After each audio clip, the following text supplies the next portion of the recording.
दोस्तों मजे की बात है कि लगभग बहुत कम दिनों में, मैंने लगभग कम दिनों की बात इसलिए कही कि सुप्रीम कोर्ट के चीफ जस्टिस की टिप्पणी काकरोच और काकरोच जनता पार्टी ने आंदोलन को जो स्वरूप दिल्ली में दिया, या यह कहिए कि अब तक के आंकड़ों की सबसे मजबूत सरकार जिस तरह हिली, विपक्ष में जिस तरीके के लोगों को देखने की चर्चा या उम्मीद की जाती थी, चाहे वो राहुल गांधी हो चाहे वो अखिलेश यादव, आपने देखा होगा कि राहुल गांधी को कैसे टांग कर, लपेट कर, उठाकर, घुटने मोड़कर, और ये सब किसी संगठन ने, किसी पार्टी ने नहीं, बल्कि जिनजी उन छात्रों ने, उन बच्चों ने किया जिनको लगा कि अब यार हमारे अधिकार, हमारी जिंदगी, हमारा भविष्य, हमारी पढ़ाई, हमारी नौकरी खतरे में रहेगी अगर हम अब डे नहीं लड़े तो। दिल्ली की सड़कों पर हजारों छात्र उतरते हैं, जंतर मंतर से संसद तक चलो मार्च निकला, पुलिस और प्रदर्शनकारी के बीच का टकराव, आंसू गैस के गोले की वैरायटी में इसलिए कह रहा हूं कि लोगों ने ये कहा कि डेट एक्सपायरी और कश्मीर के पत्थरबाजों के जैसा सुलूक, लाठीचार्ज, लोगों को कपड़े फटे, सैकड़ों लोग हिरासत में, देश भर में इसकी तस्वीरें रातों रात वायरल हुई। और उसका असर यह हुआ कि विपक्ष के मैदान में उतरते ही, राहुल गांधी के आते, अखिलेश यादव के आते, डिंपल यादव को छात्रों के साथ आते या इनके समर्थन में पहुंचते, सरकार के साथ कई दौर की बातचीत होती है, लेकिन आज तक समाधान क्यों नहीं निकला? क्योंकि सरकार भी उसी तरीके से अड़ी हुई है। उसको पता है कि हमने पिछले 12-14 सालों में या 2014 के बाद कितने आंदोलन हमने खत्म किए, कराए, चाहे वो किसान आंदोलन हो या छुटपुट बाकी घटनाएं होती रही। चूंकि आंदोलन, अगर इस पीढ़ी की बात करें तो अन्ना को लोग याद रखते हैं, और अन्ना आंदोलन के परिणाम, उससे बनी हुई पार्टी, उस पर लगातार आरोप प्रत्यारोप, उससे पहले की बात कर ले तो लोहिया और गांधी की लोग बात करते थे, लेकिन बच्चों ने जो कर दिखाया, छात्रों ने जो कर दिखाया, मुझे लगता है मोदी सरकार की सबसे मजबूत टीम भी सोचने पर मजबूर हुई। राहुल गांधी की प्रेस कॉन्फ्रेंस, हर दिन एक क्या हुआ वो करंट अपडेट आपको पता है। अब इसके आगे क्या होगा या इसके आगे क्या होने वाला है, उसकी शुरुआत या वो को अगर बारीकी से समझेंगे। मैं मनोज मिश्रा, नमस्कार, आप देख रहे हैं यूनाइटेड भारत। 20 जुलाई की सुबह दिल्ली के जंतर मंतर पर देश भर से आए हजारों छात्रों, सीजेपी के समर्थक इकट्ठा हुए। पहले से ही ऐलान किया जा चुका था कि इस बार सिर्फ धरना नहीं बल्कि संसद चलो मार्च निकाला जाएगा। आंदोलनकारियों का कहना था कि अब उनकी आवाज सीधे संसद तक पहुंचाएगी नहीं, बल्कि संसद से हम टकराएंगे। टकराने की बात मैं इसलिए कह रहा हूं कि आपने देखा होगा आजाद पार्टी चंद्रशेखर वहीं धरने पर बैठे हुए हैं रातों दिन।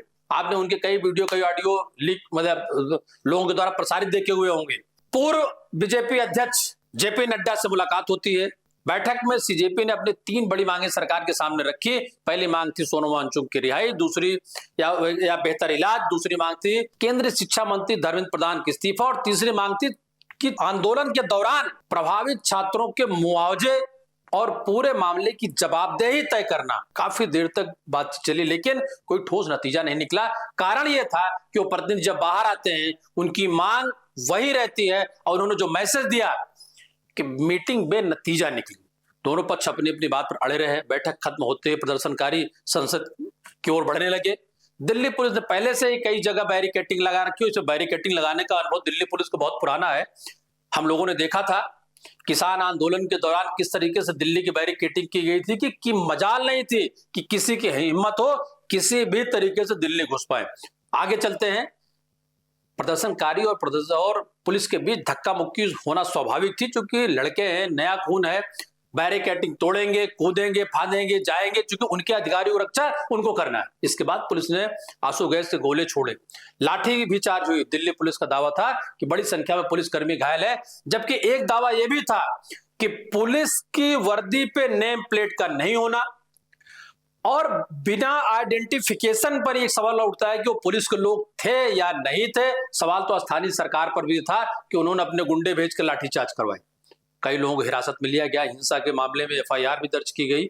इसी बीच आंदोलन का सबसे भावुक और चर्चित चेहरा बने सोनम वांगचुक ने अस्पताल से अपने संदेश जारी किए, क्योंकि हाईकोर्ट के आदेश का पालन देखिए रातों रात कैसे होता है कि सोनम वांगचुक को धरना स्थल उठाकर अस्पताल पहुंचा दिया गया। उद्देश्य था या वो जो एक गाइडलाइन जारी हुई कि इनके स्वास्थ्य की रक्षा होनी चाहिए कोर्ट के द्वारा।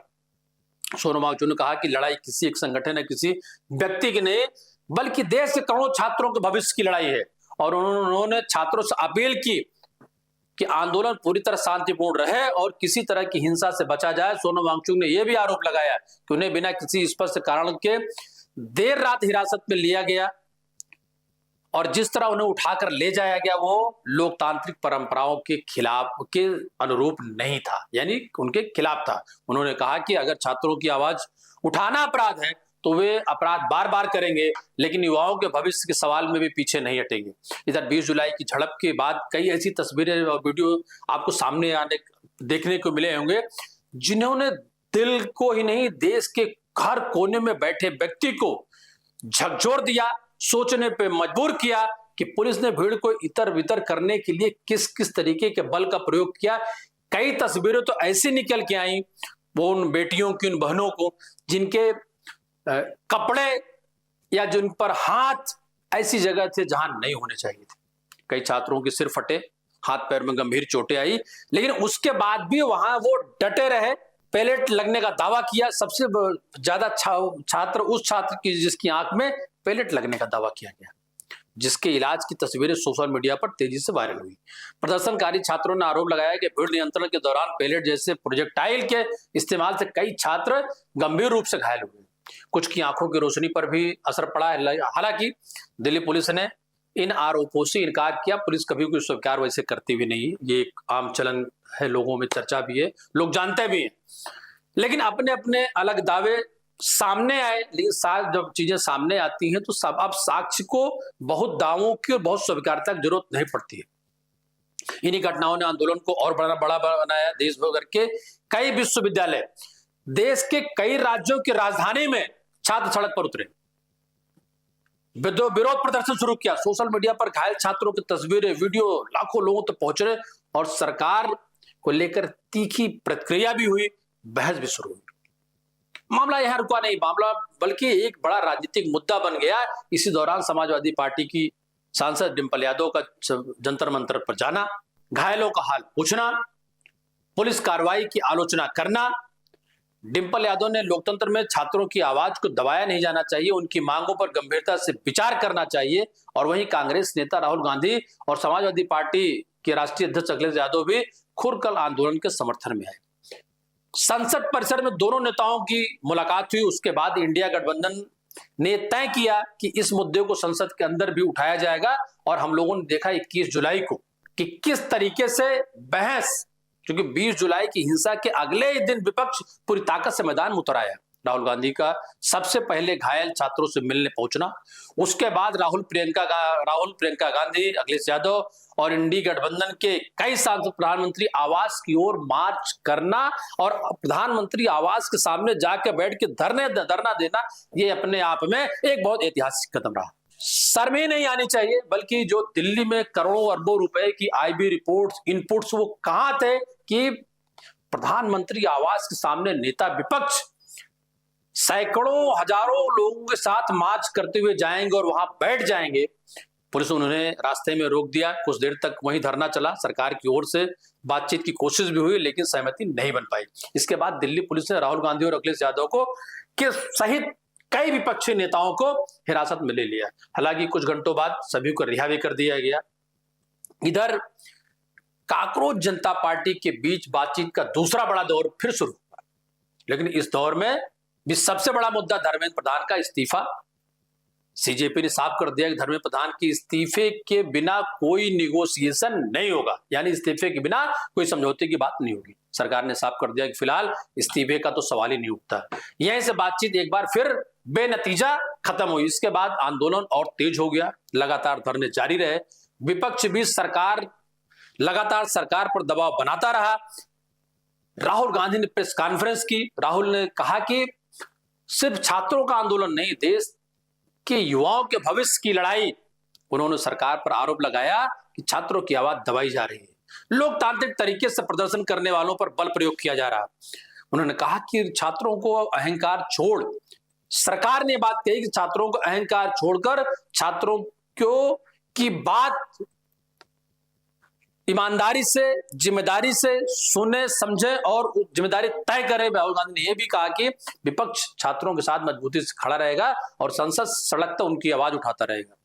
सरकार की तरफ से लगातार यह कहा गया कि पेपर लीक मामले में कार्रवाई जारी है, कई अपराधियों की गिरफ्तारी हो चुकी है, जांच एजेंसी अपना काम कर रही है, शिक्षा व्यवस्था में पहले से बहुत ज्यादा सुधार आया है, दोषियों के खिलाफ सख्त कार्रवाई की जाएगी। लेकिन इन सब बातों पर सीजेपी, काकरोच पार्टी के छात्र या काकरोच पार्टी के लोग मानने वाले नहीं थे, जब तक राजनीति की जवाबदेही तय नहीं होती।